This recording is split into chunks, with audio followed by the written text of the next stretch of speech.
આજે આપણે બાંધવાનું છે ભાખરીનો લોટ. તો જો હું ભાખરીનો લોટ લાવેલી છું, એકદમ ક્રિસ્પી છે, એકદમ દરદરો દળેલો હોય છે ભાખરીનો લોટ.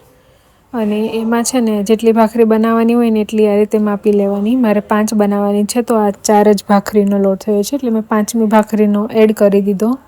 અને હવે ગણીએ તો આ 5 જ ભાખરી થશે. ભાખરીમાં મીઠું રાખવાનું હોય છે, જેટલું તમને સ્વાદ અનુસાર લાગે એટલું. તો આપણે એ નાખી દીધું.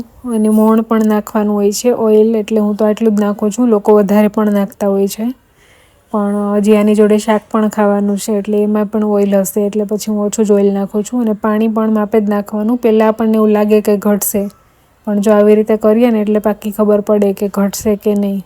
અધરવાઇઝ આમાં પાણી વધી જાય ને તો પછી ભાખરી સારી ના બને. એટલે પહેલાં થોડું પાણી નાખીને આવી રીતે માપી જ જોવાનું. જો આટલું તો થઈ જ ગયું. જેટલો છેલ્લે લોટ બાકી રહ્યો છે એમાં જ પાણી નાખી અને એમાંથી જોઈ લેવાનું.